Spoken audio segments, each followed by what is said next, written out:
Χαίρετε. We're going to learn a few words that are useful for reading the New Testament of the Bible, and also go through a few passages from it. Let's continue to review what we've learned so far. Do you remember how to say, he writes the letter, as in letter from the alphabet? To gramma, graphe. And how about I have the small book?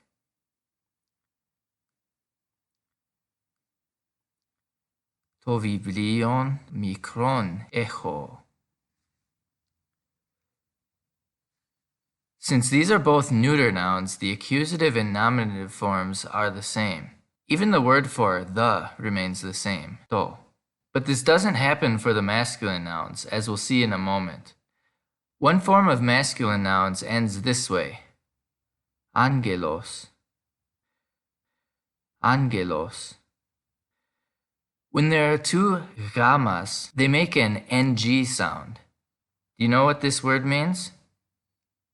Angel or messenger. And what were the apostles? They were the 12 disciples that Jesus sent to spread the gospel.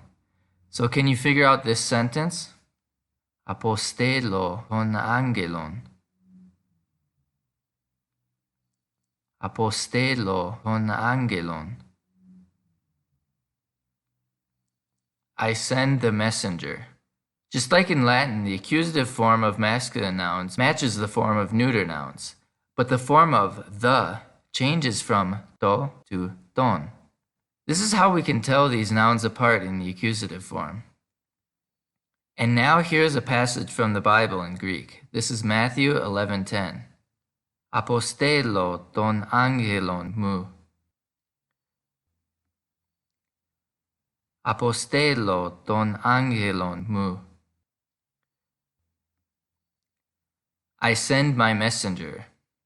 When we want to say my something, we sandwich the something between the word for the and mu. Remember this because we will see it again in a moment. If theology is the study of God, how do you think we would say the God in ancient Greek? Ho theos. Ho theos. The next word might be difficult unless you've read lots of Plato. Hologos. Hologos is found in the word dialogue and means the word. Can you guess what passage this is? This is the first line of the Gospel of John. Theos ein hologos. Theos ein hologos.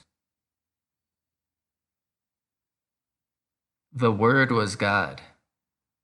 The word ein is past tense, which we're not going to deal with right now, so let's change this to the present tense. How would we say the Word is God?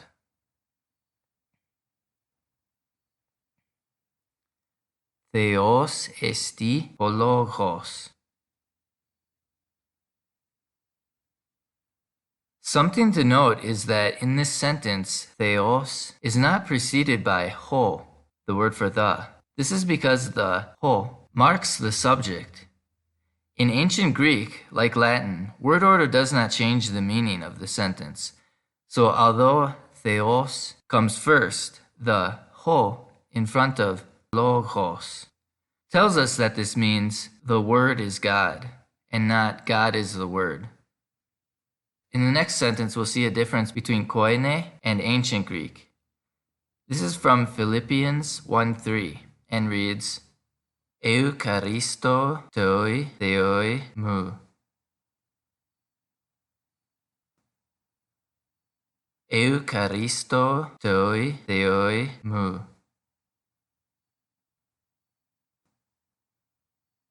Can you guess the last part? To my God.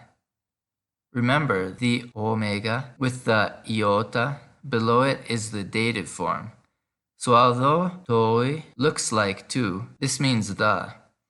The meaning of to comes from the dative case. You may have heard the word Eucharist, which is the Holy Communion.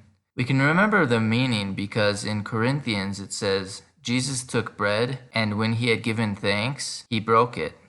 So altogether then, this sentence means, I give thanks to my God. Now, Eucharisto is the form used in Koine Greek, while in ancient Greek they used Eucharisteo. Big difference, I know, but this is because Eucharisto is a contracted form, like the difference between cannot and can't. Koine Greek was the common dialect, sort of like everyday speech, so it's not that different from ancient Greek. I would compare the difference between ancient and modern Greek as similar to the difference between Middle and Modern English, where the spelling looks a little weird sometimes, but you can understand a good chunk of it. For example, how do we say the child is small in ancient Greek?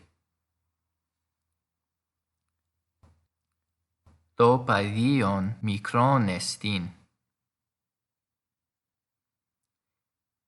In modern Greek, this would be to peidi είναι μικρό.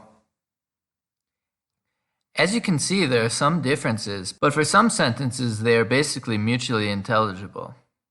Okay, we'll investigate more of these similarities as we go along. See you in the next lesson.